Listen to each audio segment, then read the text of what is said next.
Bom dia. Agora terminou o recreio de vocês. Gente, queria agradecer o convite da FEMAMA para mim estar aqui. Agradecer a presença de vocês.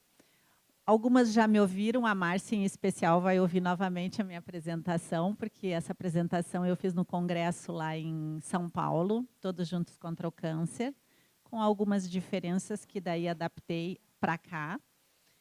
E a gente pode ir conversando, e eu pensei assim, talvez vocês possam ir me interrompendo também, à medida que forem pensando coisas, lembrando de situações que vocês já viveram, né? Algumas como paciente, algumas, né, próximo de paciente, algumas como familiar ou no atendimento. Então, fiquem bem à vontade para a gente poder conversar assim, nós vamos ter 45 minutos.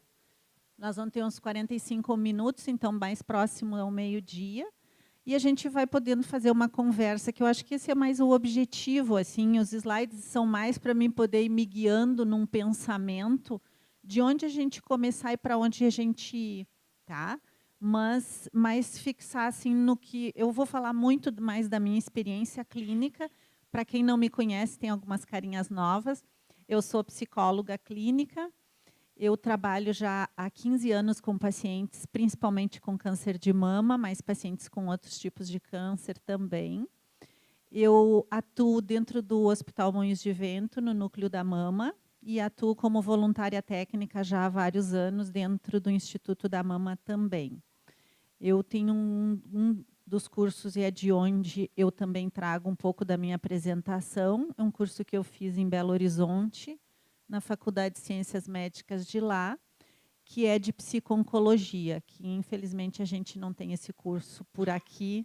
No Brasil, agora a gente tem em São Paulo e temos lá. Aqui nós ainda não temos essa disponibilidade. Então, esse seria mais ou menos assim o porquê que eu estou dentro dessa área.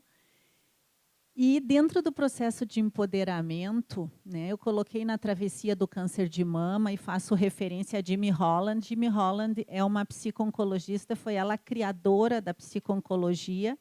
Ela criou como uma subespecialidade dentro da oncologia na interface entre a parte médica e a parte emocional dos pacientes com câncer, câncer em geral.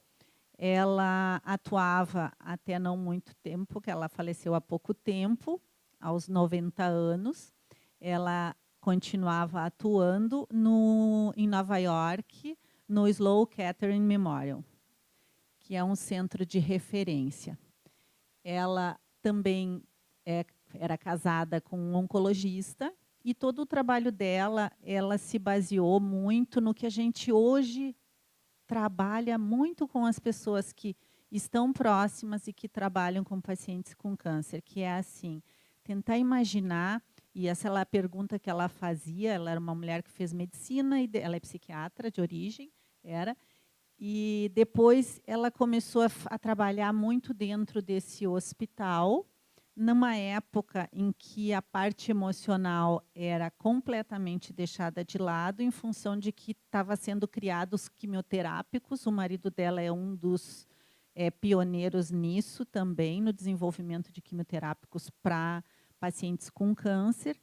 E ela depois acabou tendo filhos, ficou em casa, e ela disse que nas reuniões que o marido fazia com outros médicos, eles falavam dos casos clínicos. E enquanto eles falavam, ela nos jantares, ela sempre se perguntava assim, como se sente esse paciente de quem eles estão falando?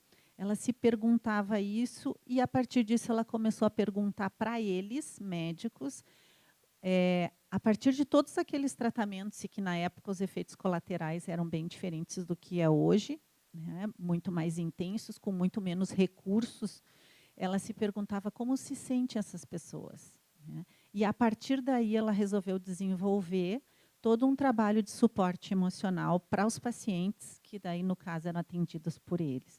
Então, conta um pouquinho da história dela, porque eu acho que isso é onde começa, quando a gente fala na travessia do câncer, a gente sempre se pergunta, né, a partir do diagnóstico, o que se altera?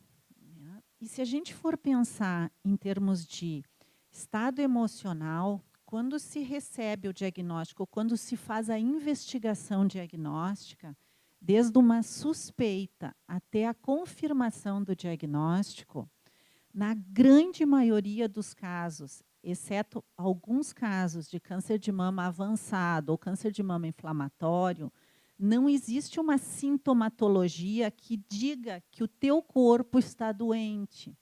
Os sintomas são muito tênues. Então, por que o diagnóstico de um câncer ele equivale a um fator traumático e ele pode permanecer como um fator traumático para as mulheres ou pode não permanecer, mas ele tem o equivalente. Por quê? Porque para a gente considerar trauma, primeiro tem que ter o fator surpresa. A grande maioria dos casos de câncer, mesmo descoberto por palpação, mesmo descoberto por exames de rotina, eles têm o fator surpresa. Por quê? Porque não existe uma sintomatologia prévia que vá me anunciando que eu estou doente. Diferente de outras doenças que se tem, que a pessoa vai sentindo coisas e, a partir disso, ela busca um médico que faz exames, diz para ela que ela tem uma doença, e isso já tem uma suspeita. No câncer de mama, é um pouquinho diferente, né? Em vários cânceres, mas mama em especial. Então, o fator surpresa é um dos fatores que se tem como pré-requisito para se conceituar algo como um fator traumático. O segundo fator é a sensação de que aquela situação que tu vai viver ou que tu vive, tu ainda não tenha vivenciado, é como se todos os recursos que tu tem, do ponto de vista emocional, do ponto de vista de ação, é como se aqueles recursos que, se tu buscar nos períodos de crise de vida anteriores, tu não consegue usar nada disto. Por quê? Justamente pelo fator surpresa, justamente porque o segundo item que caracteriza um trauma é quando ele rompe com todas aquelas condições que a gente acha que tem de lidar com situações de crise. Naquele momento, por isso a sensação que vocês ouvem, ou, né, e muitas sentem, que é assim, de que abre o chão, a sensação do desamparo. O que é a sensação do desamparo? Não é tu não contar com pessoas, é a sensação que o que te ampara, que é o teu corpo, e a ilusão que todos temos de que conosco não vai acontecer, isso sai. Então, a sensação de desamparo não é porque a pessoa não tenha vínculos significativos, não é porque a pessoa não tenha condições de lidar, é porque o diagnóstico faz isso. Ele entra como um fator surpresa, né? Porque na investigação, né, tu tá com a ideia, ali o fator surpresa já se estabelece, porque no momento que diz que existe uma possibilidade, tu não consegue sentir que o teu corpo está doente. Então, o primeiro fator é esse, o segundo fator seria romper com as capacidades que temos, né, mesmo que temporariamente, porque depois do impacto inicial as pessoas se organizam para poder fazer, mas inicialmente, temporariamente, ele rompe com essas capacidades. E o terceiro item, que também é algo mais significativo, é quando esta situação ela te remete a uma ameaça à tua vida. Então, às vezes, as pessoas têm como eventos traumáticos não só o diagnóstico de uma doença, né, que no caso de câncer, a partir da investigação, né, e até o término do tratamento, tu tens que ir te equilibrando entre a incerteza e a esperança. Então, isto faz ser um caminho que é o que a gente considera a travessia do câncer. É como que tu vai te situando entre uma coisa e a outra. Então, no caso, né, desses 3 elementos que nós temos, a partir do diagnóstico, se tem vários sentimentos. Mas se tu pensares e vocês ouvirem, né, as pessoas falando, naquele momento do diagnóstico, se tu lembrar 2 semanas para trás, a sensação de corpo é a mesma, tu não te sente doente. Se tu olhares 2 semanas, 1 semana para frente, a sensação é a mesma. Ou seja, o que primeiro se altera é o estado emocional, não é o corpo. O corpo deixa de ser importante? Não, não deixa, né? Porque o nosso estado emocional depende do nosso corpo. Mas por que isso é importante? Porque hoje em dia, dentro da oncologia e dentro do nosso trabalho, a gente integra muito a questão do cuidado e do suporte emocional, justamente por isso. Para a pessoa ir entendendo que as fases que ela vai vivendo de tristeza, da sensação de que é uma irrealidade, a sensação inicial um pouco subjetiva de que eu sei o que está acontecendo, mas é como se eu não estivesse sentindo tudo o que eu deveria sentir ainda. Isso faz parte, é normal, esperado, isso não é um problema. Eu recebo muitas familiares e pacientes com a sensação e a expressão do não caiu a ficha ainda, principalmente entre a investigação ou a confirmação diagnóstica e o início dos tratamentos, que seria ou pela químio, quem vai iniciar por químio, ou por cirurgia no pós-cirúrgico. Este período tem um nome, né, e no hospital, geralmente, a gente avalia as pacientes, né, à medida que vai dando tempo, que seria uma avaliação pré-cirúrgica, porque isso tem o que a gente chama de reação de ajustamento. O que é uma reação de ajustamento? Se a gente for procurar, a reação de ajustamento, ele tem essa sensação subjetiva de anestesiamento, onde a pessoa sabe o que está acontecendo, ela tem momentos em que ela se entristece, se assusta muito, mas momentos em que parece que ela está anestesiada. Por quê?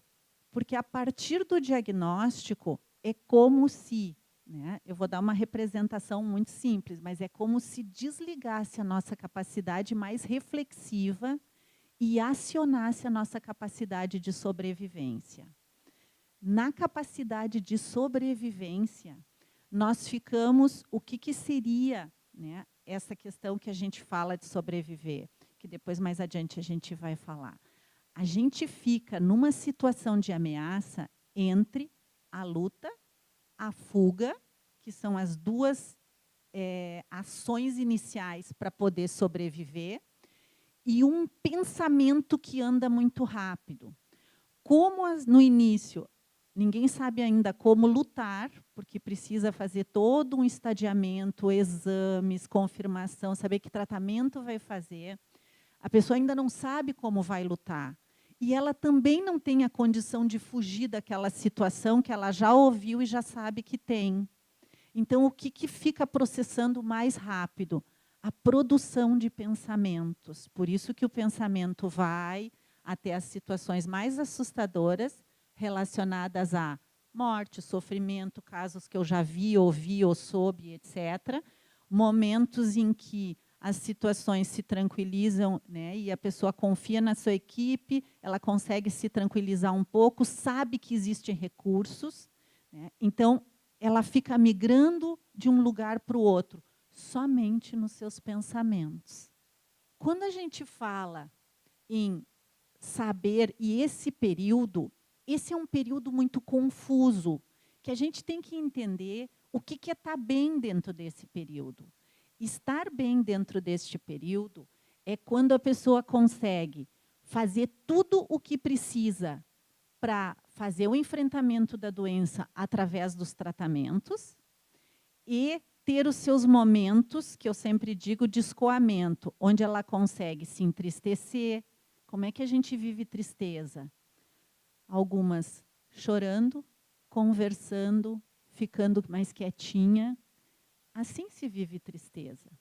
Quando a pessoa consegue viver os momentos de tristeza, viver os momentos em que ela faz tudo o que tem que fazer, exames, consulta, organizar a vida para entrar no tratamento, organizar os filhos, o trabalho, etc., etc., quando ela consegue fazer este movimento, que eu sempre digo que quando vive tristeza, é porque a pessoa está bem do ponto de vista emocional. Tá? Ao contrário do que as próprias pessoas pensam, ou alguém diz que, quando vê ela chorando, ela não está bem. Estar bem não é estar feliz.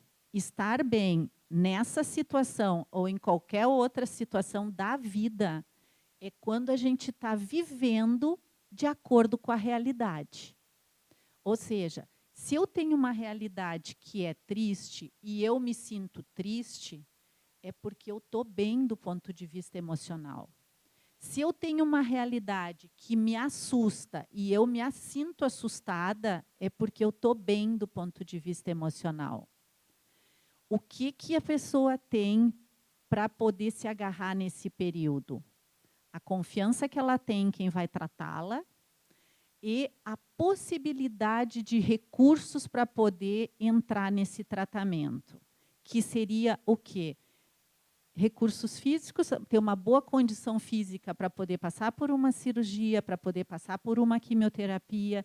Então, isso é o que a pessoa tem para se agarrar, né? Então, muitas vezes, a gente tem que ter um cuidado quando a gente vê alguém que está triste, em dizer como que essa pessoa está. Ela pode estar triste, isso não significa que ela está mal. A gente tem muito a produção do que chama da produção da felicidade, né? Todo mundo tem que estar feliz o tempo todo e demonstrando. E se eu estou passando por um período triste, eu muitas vezes não posso nem compartilhar a tristeza, e depois eu vou mostrar para vocês que essa autora tem uma expressão e um livro que não está traduzido ainda para nós no português, mas que ela chama tirania do pensamento positivo, que é uma outra coisa que também a gente tem que ter um cuidado. Por quê? Porque viver tristeza é natural. Onde a gente tem um problema? Quando a pessoa começa a viver a tristeza e não conseguir reagir para fazer as consultas necessárias, organizar o seu dia, fazer os cuidados que tem que fazer pré e pós-procedimento, quando a pessoa não consegue fazer o que a gente chama de reação de enfrentamento.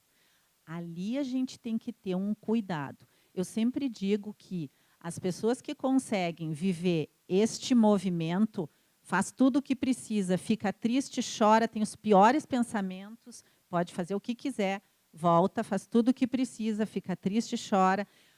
Vocês têm que entender que faz tudo o que precisa significa o quê? Significa igual a estresse. Tá?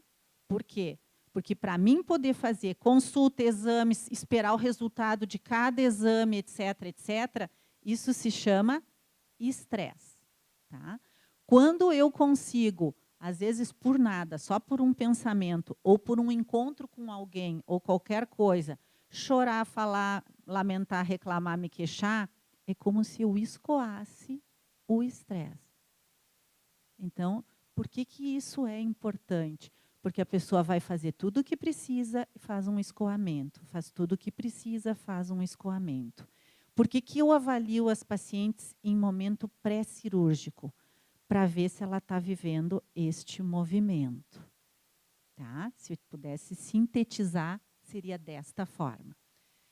O que isto nos ajuda? Né? Porque se ela está vivendo este movimento, para mim, ela está bem do ponto de vista emocional para entrar para a cirurgia, para entrar para a quimio. Se a pessoa, quando se entristece, vai lá embaixo, né? E aí, às vezes, não consegue reagir, pode que ela tenha uma depressão prévia ao diagnóstico, ou estava vivendo um momento muito mais difícil anterior ao diagnóstico, ela está mais sensível. Ainda assim, a gente tem como ajudá-la. Por quê? Às vezes, a gente consegue, com o acompanhamento ou com uma avaliação, ver se ela não está precisando de uma ajuda de medicação. O que a medicação vai fazer? Vai fazer ela ficar mais feliz? Não. A medicação só nos ajuda na energia que a pessoa vai poder continuar dispondo para viver o tratamento. Porque vocês têm que entender que quando ela vai até aqui, ela gasta uma energia, porque ela vai ter que voltar e fazer tudo. Quando ela vai até aqui, o caminho é mais longo para ir para baixo e para voltar para cima. Né? Por que na depressão as pessoas têm essa sensação de não querer fazer nada, fadiga, etc.? Porque este movimento consome a energia dela. E esse movimento ela vai só com os pensamentos dela. Né? Então, a gente faz o quê? A medicação é como se a gente fizesse uma faixa para ela oscilar. E eu sempre digo, a medicação, ela, claro que bem medicado, né, gente? Tem gente que, às vezes, vai medicar e acaba indo em algum lugar que as pessoas embotam as pacientes. Os pacientes não quero, parece que eu não consigo chorar, não consigo sentir nada, me sinto robotizada. Às vezes, a gente tem que reavaliar. Por quê? Porque a medicação ela nos dá uma faixa para a pessoa oscilar. É como se a gente botasse um suporte, a medicação é um suporte, e ela bate aqui e volta. Bate aqui e volta. O que a gente faz com isso? A gente poupa a pessoa do cansaço e da fadiga, que é um dos sintomas da depressão. Então, por isso que, muitas vezes, as pessoas dizem, mas eu não vou tomar mais uma medicação. Geralmente e atualmente, graças a Deus, a gente tem, e a medicina, medicações que protegem, né, e não embotam, não anestesiam as pacientes, mas elas ficam mais protegidas. Protegidas do quê? Desse desgaste que fica cada vez que eu me entristeço, eu vou ao fundo. Então, isso é importante da gente poder avaliar. Quando as pessoas fazem esse movimento, ainda assim eu fico tranquila, a gente tem o que fazer. Onde me preocupa mais? Quando as pessoas não fazem esse movimento. Aquelas que vocês ouvem assim, tipo, não se entristece, não chora, não toma contato, não isso, nem sozinha às vezes. Porque cada um tem um jeito de viver tristeza. Às vezes não é na família que a gente quer compartilhar, às vezes não são com amigos íntimos, né? Às vezes é sozinha. Ok, pode ser sozinha também. É uma forma de tu tomar contato com o que tu sente. Quando a pessoa não toma contato nem sozinha, a gente se preocupa. Por quê? Porque vocês têm que imaginar a represa que isso faz. Não é incomum que, terminados tratamentos, alguns meses depois, a pessoa desenvolva um quadro depressivo por um motivo assim e que ela não entende por quê. Né? E, às vezes, é pelo represamento do estresse que isso faz. Tu queres falar alguma coisa? Pode falar. Faz. Então, como a gente tem um ONG de apoio, e nós temos, um dos nossos trabalhos que a gente desenvolve é de atendimento no banco de perucas, por exemplo. Então, muito seguidamente as pessoas vêm e a gente tem dificuldade nesse sentido.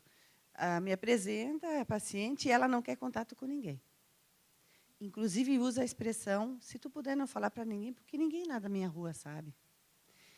A minha pergunta é assim, é uma negação, é uma forma de enfrentamento, enfim, e não é incomum, é comum isso acontecer, muito comum.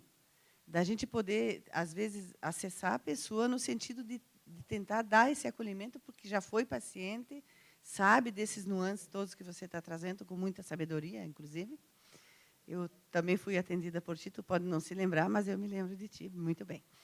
E, então, nesse sentido, eu e a minha colega nos questionamos seguidamente. Poxa, a fulana lá tá diagnosticada, está enfrentando e ela não quer conversa com ninguém, ela nega e não quer que ninguém saiba. Ela quer a peruca porque ela quer não expor nada para ninguém. Então, o quanto é difícil lidar com isso, para quem é paciente, como a gente pode abordar ou temos que dar esse espaço para ela. Excelente tua colocação, porque a gente entra num primeiro slide também, nessa questão do empoderamento. Quando as pessoas não querem ainda falar, existem muitas razões. Né? Mas, independente da razão, a gente tem que ter uma coisa que é assim, tu precisa respeitar aquele momento.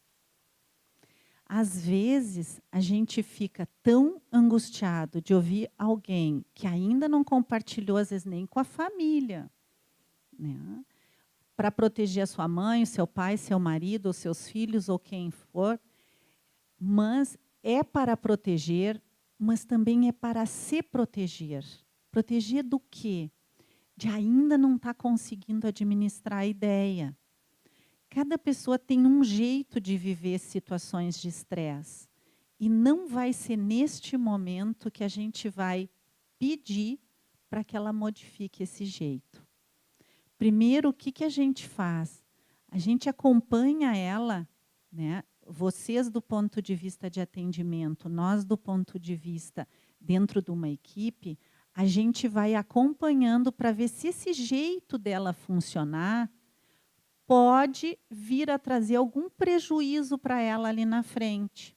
Porque uma coisa é um início em que ela vai perder o cabelo, em que agora, quando a pessoa vai vivendo todo o tratamento de uma forma muito solitária, muito sem solicitar pessoas, isso às vezes faz para ela uma sobrecarga. Então, às vezes, a gente tem que poder se aproximar um pouquinho mais, oferecer um pouquinho mais, né, de ajuda. Vocês têm que pensar que quando a pessoa não procura a família, pode ser que ainda ela não esteja preparada, pode ser que ela tenha um motivo para tentar proteger essas pessoas do estresse, que às vezes são por familiares mais idosos ou porque pessoas que elas acham, mas às vezes porque não é dentro da família sempre que se busca ou que se tem um apoio. Então, às vezes, a gente fica tão angustiado de ver as pessoas enfrentando muito solitariamente um câncer, mas ao mesmo tempo, elas nos dizem, mas se eu for compartilhar, eu, além de cuidar de mim, vou ter que cuidar dessa pessoa. Então, ela tem razão de não compartilhar. Então, isso que tu vive, a gente vive muito, que é a angústia de querer que essa pessoa esteja amparada. Mas, para ela poder se amparar, ela talvez ainda vá precisar de um tempo. E vai depender muito de como as pessoas ao redor dela vão se manifestando. Da mesma forma que eu fiz essa introdução de um início, para vocês entenderem que não é no início de um tratamento que a gente pode, às vezes, falar em empoderamento. Por quê? Porque mal tu consegue pronunciar uma frase, quanto mais fazer uma pergunta que seja um pouco mais elaborada, um pouco mais adiante relacionado a tu te apropriar de um tratamento. Então, por que eu coloquei empoderar-se e capacitar-se? Né? Porque empoderamento, para mim, né, ele tem vários significados, mas do ponto de vista emocional, ele está muito mais relacionado a gente se capacitar para estar vivendo aquilo. Só que para poder se capacitar, tu tem que estar num momento em que a tua condição reflexiva já esteja um pouco mais ativada. Por quê? Porque no início, como eu falei para vocês, só se quer sobreviver. Né? Eu quero sair dessa situação. Todas as outras situações, elas não entram. Então, o que acontece no início? Tu recebe informações. Tu recebe informação da doença, do que tu tem, do que tu vai fazer, do que tu não vai fazer, e tu só fica, né, naquele monte de informações que tu guarda um pedaço, outro pedaço tu perde, né? Por isso a importância de a gente incentivar que os familiares estejam juntos, se não é com familiar, que seja um amigo, alguém que tu confie, porque a pessoa vai te ajudando a formular um pensamento e depois formular perguntas. Porque, num primeiro momento, o que se tem é um monte de informações. Né? Porque ninguém está preparado para viver isso, mesmo que o seu familiar muito perto já tenha vivido. Então, as pessoas dizem, não estou preparada, ninguém está, gente. No momento seguinte, a gente fala de conhecimento. O que é conhecimento? É quando tu começa a te apropriar das informações que tu tem. É quando aquelas informações começam a fazer um sentido para ti e tu começa a formular perguntas também. Então, quando tu recebe, esse é o câncer, esse é o tratamento, esse é isso, esse é aquilo, aí tu pergunta para o paciente assim, mas, por exemplo, a tua cirurgia é o quê? É mastexia? Ah, eu não me lembro. Ah, não, é um pedacinho. Ou, né, vai tirar, não sei. Por quê? Porque ela recebeu tantas informações que ela ainda não se apropriou. Quando ela começa a se apropriar, ou seja, quando ela começa a reduzir o estresse do impacto das informações e conseguir pensar, ela começa a transformar o que ela recebeu em conhecimento. Isso a gente usa para tudo, gente. Não é só no processo de empoderamento, na capacitação. Por exemplo, vocês vão aprender alguma situação nova, vocês recebem informações sobre aquela situação. Quando tu começa a juntar essas situações com coisas que se relacionam com o que tu já conheceu, tu começa a constituir o conhecimento. Por isso que a gente diz que os nossos jovens hoje, eles têm muita informação, porque eles estão o tempo todo conectados, mas eles não têm tanto conhecimento, porque aquilo entra, eles leem, e aquilo vai passando. Muitas vezes não para nem criticar o que está lendo. Então, a apropriação de conhecimento, ou melhor, a apropriação da informação, a transformação em conhecimento é quando começa a fazer um sentido para ti. Principalmente assim, quando é que faz sentido? Como que a gente consegue ver quando uma pessoa está num processo de aquisição de conhecimento? Quando tu pede para ela te contar o que ela, por exemplo, ouviu numa consulta, né, e ela te conta aquilo, faltam uns pedaços, mas ela consegue contar de um jeito que para ti faz sentido, para ela faz sentido. Se tu faz uma pergunta e ela diz, isso eu ainda não sei, né, é porque faltam ainda informações, ou porque não gravou, ou porque não recebeu. Mas ela já consegue se apropriar do conhecimento. Então, quando é que a gente vê um momento seguinte? Quando a pessoa consegue te contar algo e que aquilo faz sentido para ti até ali. A fase seguinte não se sabe ainda, né? Ela precisa de mais informações para juntar com isso e esse vai fazendo um processo. O processo ele vai indo no caminho da curiosidade. Não tem como a gente se capacitar para nada, seja para isto ou para qualquer coisa. E isso seria o significado de se empoderar, sem tu ter informações, sem tu conseguir transformar essas informações em conhecimento, tá? Que uma das formas de tu saber se tu consegue é contar a história, né? Leiam alguma coisa de vocês nunca leram, um assunto assim, depois vai contar, daí tu fica assim, tem um cara, não me lembro aonde, que falou não sei sobre o quê, e daí tu dá uma frase do que... Ele fez um negócio muito legal, assim, daí tu conta aquela parte que foi que tu guardou. Aí tu diz, mas ele usava, não me lembro... Ou seja, isso é quando a gente tem as informações e a gente está tentando transformar em conhecimento. Tá? Então, é a mesma coisa. A curiosidade seria o passo seguinte, por quê? Porque quando tu transforma uma coisa em conhecimento, quando aquilo já faz um pouco mais de sentido, tu vai atrás para saber mais informações. Aí tu agrega essas informações em novos conhecimentos e tu vai atrás para saber novas informações. O processo de empoderamento, ele vai se formando assim também.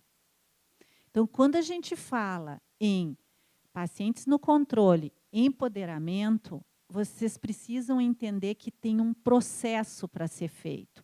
Algumas pessoas conseguem fazer isso mais rápido, outras pessoas com um pouco mais, né, de lentidão. Tem pessoas que vão conseguir falar disso depois de terminados os tratamentos. E ok, este é o jeito desta pessoa. Ela teve prejuízos, mais ou menos? Não sabemos. Dentro do jeito dela, é o jeito que ela consegue. O que a gente cuida para que ela nunca deixe de manter um papel ativo, dela participar?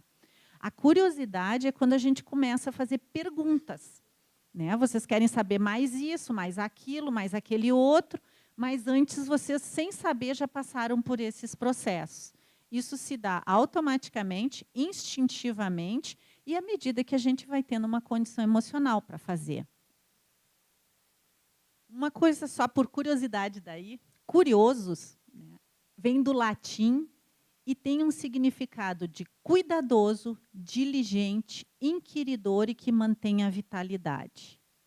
Por que eu coloquei isso?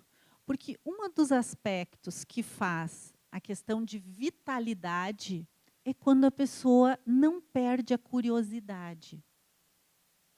Quando a pessoa perde a vontade de saber mais, né, às vezes sobre, né, o seu tratamento, às vezes sobre coisas da vida, essa pessoa está perdendo a vitalidade. Porque curiosidade tem uma relação muito direta com manter vivo. E aqui na vitalidade não é só relacionado ao câncer, porque isso não está relacionado ao câncer. Isso eu tirei de um dicionário comum de latim. Né? Então, assim, mas a gente tem que poder pensar que a curiosidade, à medida que tu vai sendo mais curiosa, tu vai tendo maior condição de te cuidar. Olha, não é incomum que, às vezes, né, os pacientes me digam, aí eu tive que lembrar a minha médica que ela tinha me dito que eu ia começar a tomar tal remédio no dia tal, mas ela tinha esquecido de me dar a receita. Isso é uma forma de cuidado. Né? A pessoa, ela fica... é como se ela estivesse o tempo todo acionando as questões de o que eu vou fazer, qual é o passo seguinte. Isso é uma forma de ativar a curiosidade. A gente passa pelo processo de empoderar-se, capacitar-se, a partir desta sequência que se dá naturalmente, de acordo com o ritmo e o jeito de cada uma. Condições para conseguir tomar posse no seu cuidado no tratamento e após o tratamento. Aqui a gente entra no que eu falei um pouquinho antes e que ela, né, lembrou para a gente. Às vezes as situações nos angustiam, mas a gente tem que pensar que aquela pessoa tem um jeito anterior ao diagnóstico de lidar com as coisas. São as características de personalidade. O que seriam isso? É o nosso jeito de lidar com as coisas da vida. Não vai ser a partir do diagnóstico que tu vai mudar muito isto. Num primeiro momento não consegue fazer nada, porque não funciona, né, todas as tuas capacidades, mas ali na frente, quando elas se acionam novamente, tu vai funcionar dentro. Então, eu sempre digo, tem pessoas que gostam assim, eu gosto de saber tudo, né, quero que ele me explique tudo com detalhes, o primeiro, segundo, terceira fase, etc. Eu sempre digo, diz isto para o teu médico. Orientem as pessoas a dizer como é que eu gosto de saber as coisas. Por quê? Porque eu sabendo isso, e o que vai acontecer, eu me tranquilizo. Tem pessoas que dizem, olha, eu quero que tu me diga o que tu é obrigado a me dizer, né? Dizem para os seus médicos, o essencial, não me dá detalhes e não me diz, me diz agora, assim, qual é o próximo passo, né? Em poucas palavras, porque ele é obrigado a dar informações necessárias. Então, assim, isto deixa ela menos angustiada. Então, isso tem que ser respeitado. Só que como é que o médico vai saber? Só se a gente disser. Não tem outro jeito. E eu sempre digo para as pacientes, assim, fala para ele como tu gosta. Fala para ele como tu te sente bem. Tem pessoas que dizem, só de eu ter o telefone do médico, eu já fico mais tranquila. Fico assim, não vou incomodar, não vou ligar, não vou fazer. Ok, mas este é o jeito. Se tem um bom vínculo, dificilmente um médico não fornece um seu telefone, ou um contato, ou um caminho para chegar nele. Né? Principalmente nessa área. Então, características de personalidade. Só que, somadas características de personalidade, nós temos condições emocionais prévias ao tratamento. O que seriam condições emocionais prévias ao tratamento? Assim, antes desse diagnóstico, pode que algumas pessoas tenham vivido alguns momentos depressivos, em situações várias da vida, por perdas, por alterações, pelo que for, que não tem relacionado nada com isso. Estou falando antes do diagnóstico.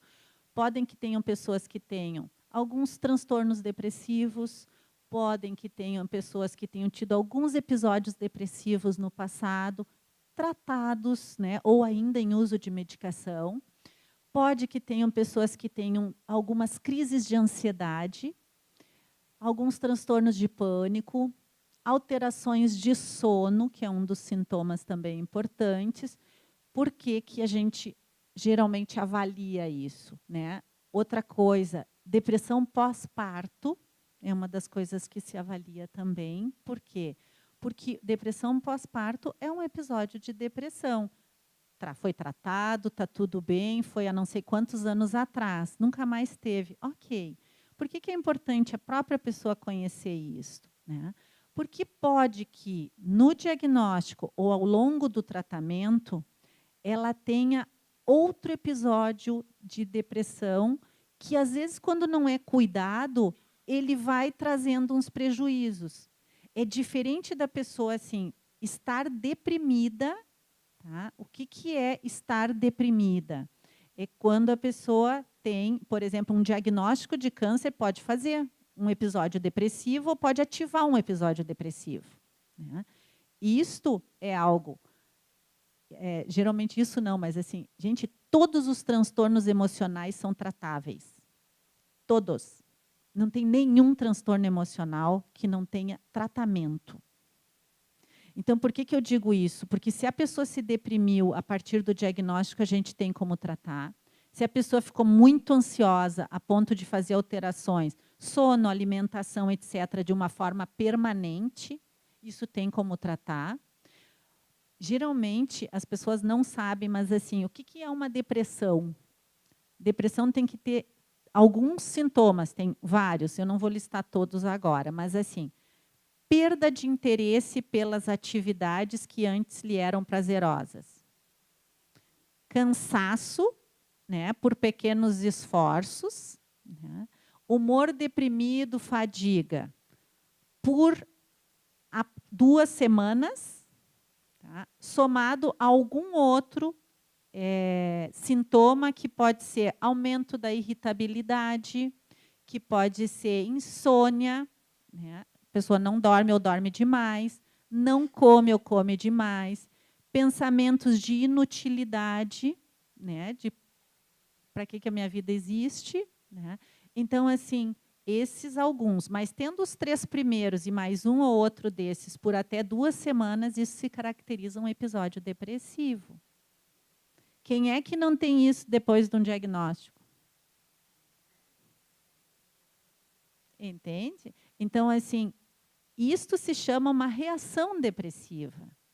Se a pessoa sabe que isto é uma reação e que ela pode naturalmente sair desta reação, né? Ou ela pode ajudar a sair desta reação, não tem por que a pessoa, às vezes, ir vivendo, porque não tratado, isso pode que ela não saia. Por que a gente cuida condições prévias? Porque quem teve um episódio depressivo, 2 episódios depressivos, 3 episódios depressivos, pode que ela desenvolva mais um episódio e que a gente tenha que ajudar a pessoa a sair desse momento. Isso não é fraqueza, isso não é problema, isso não é desvalor, isso não é nada. Isso é uma situação de vida. Todas as pessoas já viveram antes de um diagnóstico um monte de outras coisas. Né? E, às vezes, desenvolve. Então, eu sempre digo, às vezes, as pessoas têm uma coisa de desvalor em relação a estado emocional. Todos os transtornos e todas as situações emocionais têm tratamento. Seja psicoterapia, medicamentoso ou os dois. Ah, é porque é mais grave? Não, por exemplo, às vezes, em situações em que a pessoa vai entrar em tratamento, né, e a quimioterapia é muito longa, a gente opta por medicar antes da pessoa fazer um desenvolvimento. Por quê? Justamente para dar um suporte para ela passar com menos custo esse período. Por quê? Porque dor, desconforto aproximam todos os pensamentos relacionados à tristeza, à perda e situações minhas tristes. Isto não é numa pessoa que tem uma depressão, isso é em qualquer pessoa. Quer falar? Pode falar.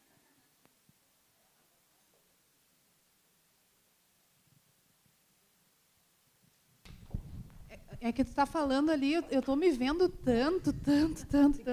E agora, quando tu falou isso da dor, eu lembrei exatamente do dia que eu fiz a experiência de não tomar um analgésico depois da cirurgia, porque eu achei, não, já faz 7 dias, 10 dias, sei lá. Então, não preciso mais tomar esse monte de bomba de analgésicos. E aconteceu exatamente o que tu falou. Eu tava bem, mas aí eu comecei a sentir dor da cirurgia, porque eu fiz uma reconstrução numa mama, enfim, um monte de coisa. E aí a dor me levou a um estado depressivo horrível que eu jamais tinha passado na minha vida. Eu me lembro direitinho, foi a pior quinta-feira da minha vida. E foi por causa da dor. Foi bem isso. Exatamente. Então, isso é importante, por quê? Porque quando vocês sabem disso, às vezes a gente vai fazendo o quê? A gente vai antecipando algumas coisas para que a pessoa não viva isso. Então, assim, onde a gente fala, né, que uma pessoa está vivendo um processo de empoderamento, quando a pessoa fica centrada na solução e não no problema. Tá? Por quê? Porque quando tu tens o diagnóstico, tu tens um problema. Tem todo aquele tempo até tu saber qual é a extensão disso, como é que está isso no meu corpo, o que, que eu vou fazer, quais são as chances que eu tenho, e a pessoa começa a entrar dentro de um caminho que ela tem que percorrer na busca da cura e, para quem já tem metástases, na busca do controle da doença. Então, quando ela consegue predominar no caminho, no olhar e no foco da solução, que seria fazer o que eu preciso para alcançar isto, tá? Isso já está fazendo o processo de empoderamento dela. As pessoas que ficam muito... E isso não significa que ela vai para cá e não vai olhar para cá. Não, ela predomina aqui, mas ela sempre vai olhar para cá e fica assim, né, do tipo, que droga é isso que estou vivendo, né? Porque, bom, não é. Então, assim, mas... Né? Aí volta, se entristece, se assusta, etc., e segue para cá. Esse movimento, a gente fala que é o processo de empoderamento. Quando a pessoa fica só centrada no problema, às vezes, a gente cuida um pouquinho mais. Por quê? Porque, às vezes, as pessoas que estão mais deprimidas, previamente ao diagnóstico, a pessoa tende a ficar mais centrada no passado. Tá? Então, às vezes, as pessoas que ficam muito circulantes em torno de alguma situação que aconteceu sem conseguir agir em busca da solução, às vezes ela nos indica que existem depressões prévias não tratadas. Tá? Isso vocês vão ver, por exemplo, em situações de luto. Às vezes, lutos não resolvidos, as pessoas... isso não significa não sentir a falta, a saudade e não entristecer sempre que teu pensamento visitar a lembrança daquela pessoa. Mas, às vezes, as pessoas te contam uma perda, né, como se tivesse sido no mês passado, na semana passada, e já faz 14 ou 15 anos que aconteceu. Então, às vezes, isso nos indica algum sintoma, alguma sintomatologia mais depressiva. Isso é um problema? Não, desde que a gente cuide disso. Aí não se torna um problema, tá? Então, vocês conseguem ver esse movimento de empoderamento quando a pessoa se entristece, acha ruim, reclama e segue para a solução. Então, esse é um movimento que a gente vai observando. Como viver, então, com esperança? Uma das coisas que a força da resiliência provém mais da busca de sentido do que do próprio sentido. O que geralmente isso nos faz? Vocês têm que entender que tem duas coisas que as pessoas confundem. Uma é capacidade de enfrentamento, outra é resiliência. São duas coisas diferentes. Capacidade de enfrentamento é esse movimento que a gente está falando durante o tratamento. Tá? Às vezes as pessoas confundem isso como resiliência. Isso é uma condição para a resiliência, mas não necessariamente. O que é um processo de resiliência? É quando tu começa a dar um sentido para tudo isso. Só que no meio do furacão, ninguém para ficar refletindo para ver qual é o sentido do furacão. Né? No sentido, quando começa, tu só quer ir adiante para tentar buscar a solução. Então, a resiliência, o que é um sentido para isso? É quando, geralmente, a partir do término dos tratamentos, mas durante, as pessoas começam a se perguntar assim, por que eu? Por que não eu? Por que isso foi acontecer comigo? Por que eu acho que eu tive um câncer? Essas são perguntas que nenhuma resposta satisfaz ninguém, mas é como se tu estivesse tentando buscar um sentido para isto. E o sentido começa através dessas perguntas. Então, quando a gente fala em resiliência, o que a gente está falando? O que é sentido? É um trabalho diário de encontros com as pessoas que eu converso, encontros com o que eu sinto, dúvidas, onde eu fico assim, por que será isso? Por que será aquilo? Tu não encontra a resposta, mas tu segue fazendo perguntas, né?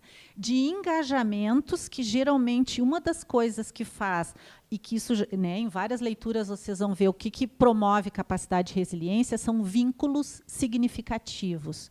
Por que para a gente, dentro do Instituto da Mama, a gente tem isto tão desenvolvido de poder fazer com que as pessoas se sintam vinculadas? Porque, às vezes, essa forma de vínculo vai dando um sentido para ela, que, ao longo do tempo, ela vai descobrindo. Quem entrou como voluntária num momento, às vezes, lá adiante, já tem outro significado para ela, mas, ok, faz um sentido para a vida dela. Então, os engajamentos. Leituras é uma outra coisa que, às vezes, tu lê coisas ou ouve coisas e diz assim, pá, mas isso aqui eu sentia, isso aqui eu pensei assim.